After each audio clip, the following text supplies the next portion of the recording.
Ay! Lokong kotse yun. Maluwag ngayon ah.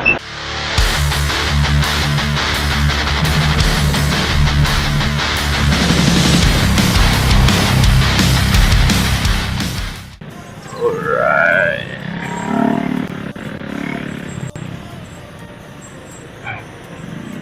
Sa gitna. Ito tayo. Thank you Lord, nakapwesto na. Time check. It's 6:40. Ganon. Pero ganito na ang sitwasyon dito. Yeah. Ganito ka-heavy ang traffic sa Ortigas. So hindi ka makatakbo ng mabilis.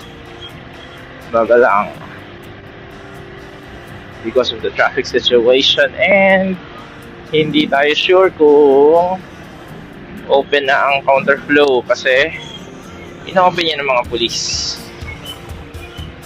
kaumaga. Pero few minutes lang tapos sasara nila tapos i-open ulit nila.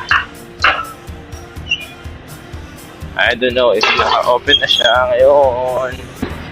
Uy, yung nagbabike. Sige kuya, una ka. That's one of my tips para hindi madisgrasya, paunahin ang iba.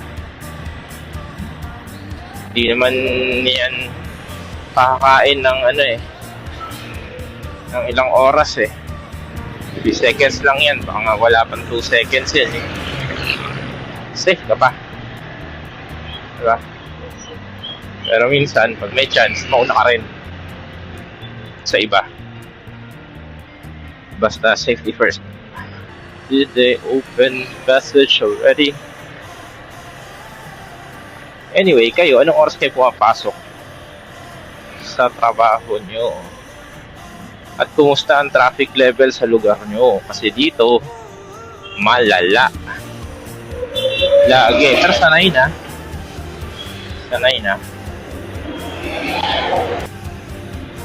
Unahin natin si Rush.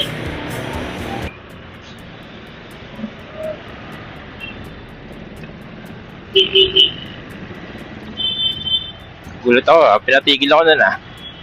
Natawid lang pala siya. Go, go, go, go, go.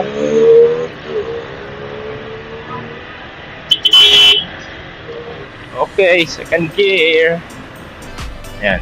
Actually, sa kabilang side, maluwag yung traffic. Pero mamaya, babawi yan. Mas pa-traffic dun. Paglampas niyan sa tulay, baka nga middle ng tulay pa eh. Pero dito, yan, mabagal. Pero at least sumaandar. Mamaya, mas maluwag dito. So, for today's video, ano bang pag-uusapan natin?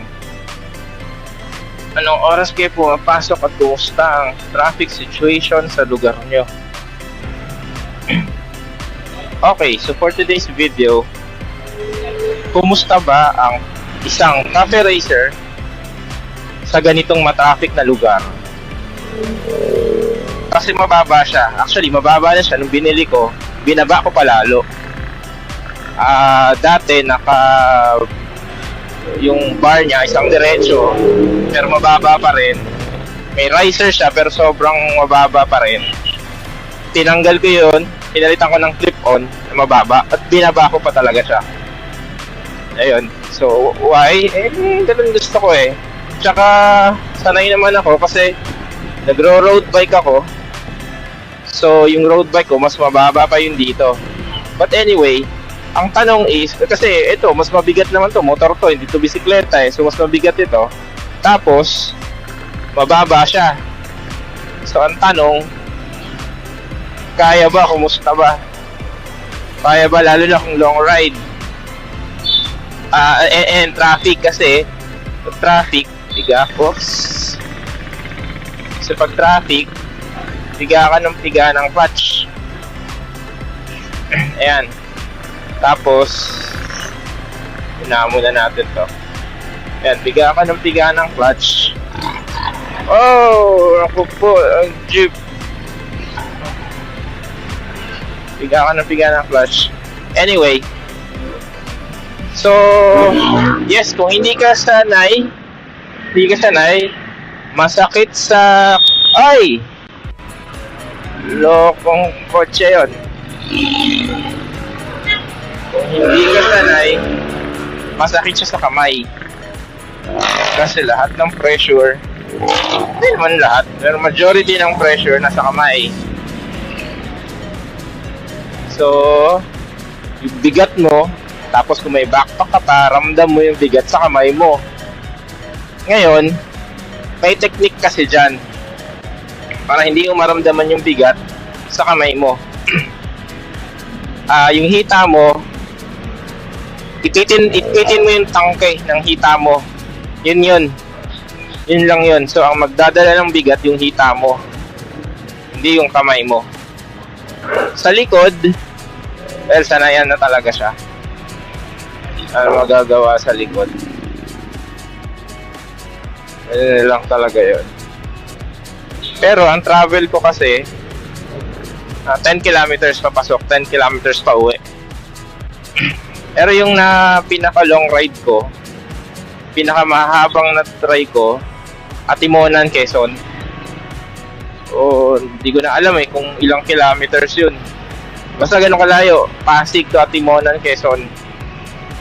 Eto dala ko. Syempre may mga pahinga kasi papagas ka, merienda ka. But still, tuloy-tuloy yun. Walang pahingang more than 10 minutes. Meron naman siguro. Pero walang pahingang more than 15 minutes. So yun, kinaya ba? Kaya naman. Ayun, so ayan lang talaga. Hoy, kotse, padaanin mo ako, kotse.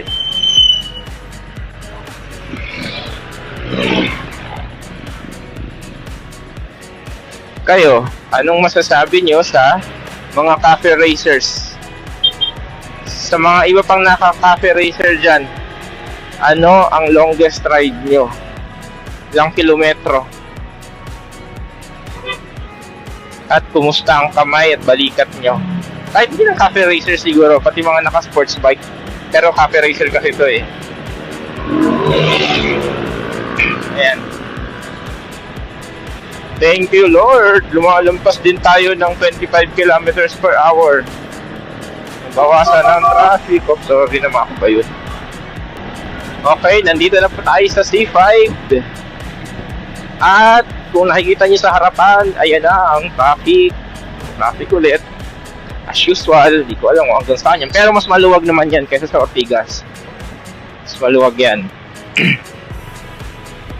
Hindi ang kagaya sa Ortigas. Sa Ortigas talaga, nako, pang Olympics yung ano dun, traffic.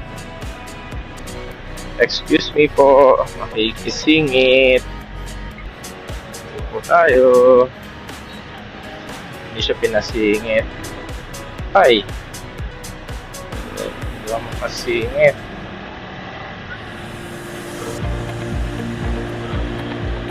Yun. Okay. Ibang tawag dito, line filtering. Ito, malimit gawin dito. Line filtering talaga. Kasi kung hindi mo to gagawin, ay ipit ka sa traffic. Useless ang motor mo. So, yan. Sana yan lang. Nung bago pa ako, takot ako dito. Doon ako sa kabila. Bilang side. Para isang line lang ang gumagalaw. Dito kasi, isang side line gumagalaw. Dito kasi, ayan, left and right, pwedeng gumulaw. Ayan lang. Tapos, isa pang mga natutunan ko dito, para hindi ka mabunggo or something, target fixation. Napaka-importante ng target fixation dito. Kasi, without target fixation, magkamali ka ng tansya. Sumabit ang side mirror mo. Back to first gear tayo. Tsaka isa pa pala, pag nagla-line filtering ako, gear 1 lang ako. First gear lang. Buti na yung safe. Safety first tayo lagi. Hindi naman kailangan magmabilis eh. So, yeah, nandito na tayo sa Lanusa. Time check sa magka-alas 7. 6:57, 6:58. Yan. So, ganito po ang sitwasyon ng traffic sa C5. Pero ito kasi traffic na ito ay ano lang. Actually, hindi siya talaga traffic kasi ano lang to, intersection. Dahil sa intersection. Game na ba?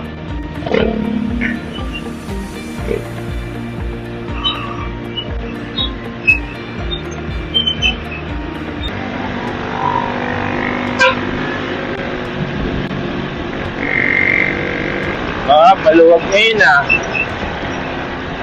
Kaya to, dire-diretso ah. Bihira lang ako makapag third gear dito. Kasi masikip.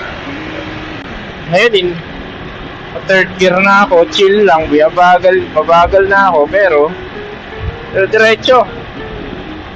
Yan, anyway, going back sa technique para hindi sumakit ang kamay mo. Ayan, lalay lang. Tapos yung kita mo, iniipit yung tangke. Hindi ko na nasara yung helmet ko. Ups, bigat ng traffic. Okay lang yan, engine brake lang tayo. So yan, so napakagaan actually ng kamay ko. Wala akong nararamdamang pressure sa kamay ko, sobrang gaan. Kasi nga iniipit ng hita ko yung tangke. So try nyo rin yan guys. Ayan. O minsan malilimutan mo rin na gawin yon. Kasi wiwili ka. Pero pag nararamdaman mong mabigat na naman, masakit na naman yung kamay mo, pitin mo lang ulit yung tangke ng hita mo. Ano tayo? Siguro ito lang yung isang advantage ng mga motoristang taga Metro Manila sa mga motoristang hindi nakatira sa Manila. Magaling sa singitan, magaling sa traffic. Sanay eh. Well, hindi lang naman Metro Manila, meron pang iba. Sa Cebu City, traffic din. Gusto ko nang makarating sa opisina at napapawiwi ako.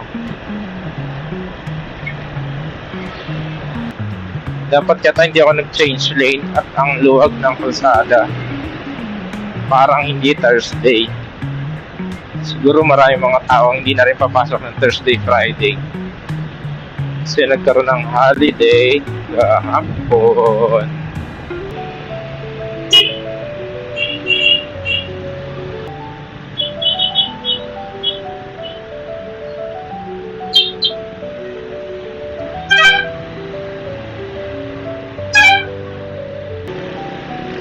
Okay, papasok na tayo ng Bonifacio Global City. Hindi pa abot, nag-red pa. Okay lang.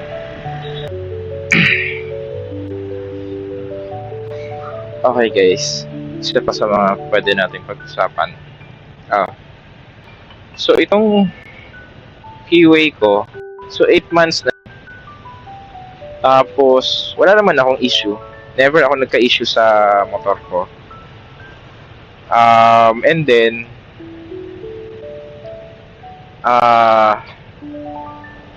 sulit ba? Yes, sulit. Sulit na sulit. Gamit ko siya. Kung beginner rider ka, this is a very good bike for you na sisimulan mo para matuto ka. Kung mabilis ka maka-pick up at may budget ka, pwede ka kaagad mag-upgrade. Pero kung service mo lang naman or gusto mo lang mag-enjoy, hindi mo hanap yung speed, hindi mo hanap yung mabagal pa rin siya kumpara sa iba. Pero nasa Metro Manila kasi ako so hindi ko magamit yung full potential nito. Pero kung di ka naman magre-race track, di mo habol yung sobrang bilis, di ka makangareran, okay siya, panalo siya. Basta good starter bike siya. Dito matututunan yung basic. Tapos, pwede mo pa siyang formahan na kung ano ang gusto mo. Ako, cafe racer. Pero yung iba, tracker, brat style, scrambler, bobber, marami. This is a very good bike talaga. So, yun. Oops, go. Kaagad. Very good. Ito tayo. Higit na tayo kasi kakaliwa tayo mamaya. Okay. Oops. At another red light. So ano bang mga experience kong issue dito? Nung umpisa harap na harap akong hanapin yung neutral. Well, minsan ngayon mahirap pa rin pero sanay na. Tsaka may technique. Pero gearing in general wala akong problema dito. Panalo to. Tapos arangkada nakabitin. Again, starter bike to. Mura lang naman siya, huwag ka mag-expect ng grabing performance. Lapit na ba? Speed pwede na.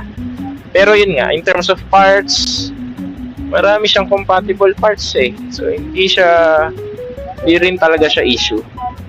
Ay, hindi pa pala kami. Wala ko kami na. So yun.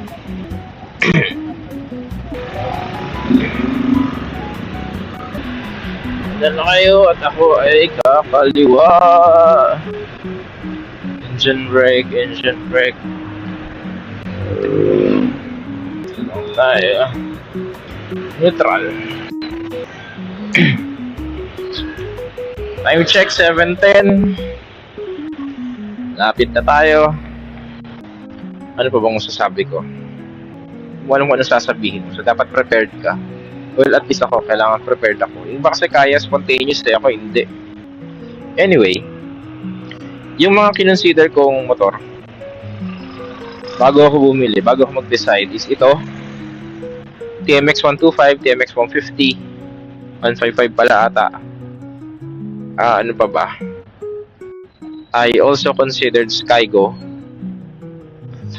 Pero tapos natanggal yung TMX Alpha. TMX 155. At pinagbiliin ko na lang TMX Alpha 125 tsaka ito. Maganda yung TMX Alpha actually. Siyempre Honda yun eh. Kaya lang, yung gusto yung itsura ng tangke, naliliitan ako. Parang hindi siya macho tingnan. Ayun, so pinili ko. Bakit starter bike lang naman, mag-upgrade din naman ako pag tagal-tagal. Ayun. So, at saka mas maganda itsura.